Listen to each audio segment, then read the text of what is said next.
Here's a quick rundown of today's top stories, Wednesday, December 4th. Chinese ships fire water cannon and sideswipes Philippine vessels in Bajo de Masinloc. The Philippine Coast Guard and Bureau of Fisheries and Aquatic Resources conducted a routine maritime patrol in the vicinity of the shoal to support Filipino fishermen when they encountered aggressive actions from the China Coast Guard and People's Liberation Army Navy, according to PCG spokesperson for West Philippine Sea Commodore J. Tariela.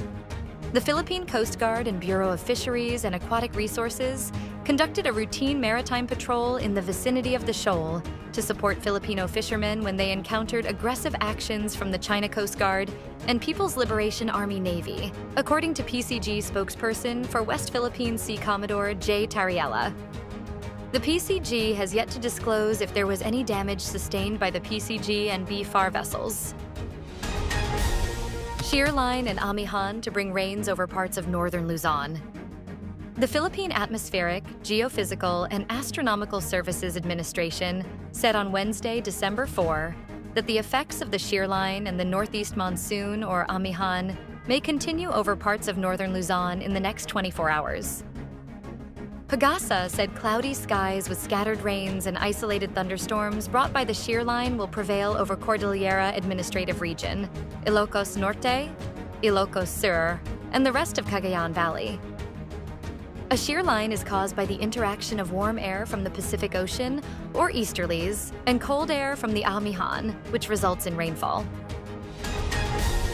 Education Secretary Angara pushes public-private partnerships and adopt a school program to accelerate classroom construction.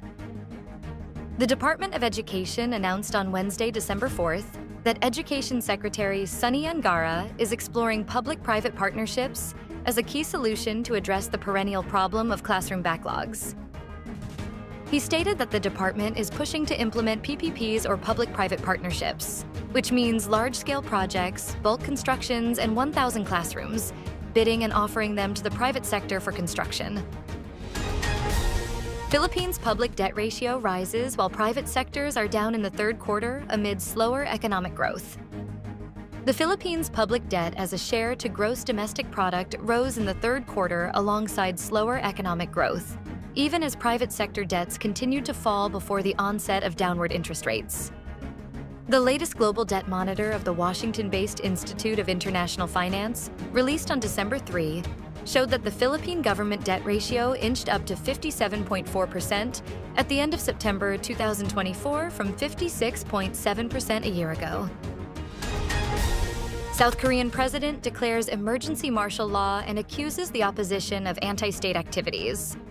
South Korean President Yoon Suk-yeol declared an emergency martial law on Tuesday, accusing the country's opposition of controlling the parliament, sympathizing with North Korea, and paralyzing the government with anti-state activities. The parliament acted swiftly after martial law was imposed, with National Assembly Speaker Woo Won-shik declaring that the law was invalid and that lawmakers would protect democracy with the people. In all, martial law was in effect for about 6 hours.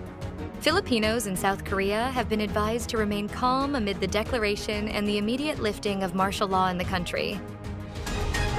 Actor Anthony Jennings' ex-girlfriend, Jamella Villanueva, reveals her boyfriend's alleged cheating involving Maris Racal.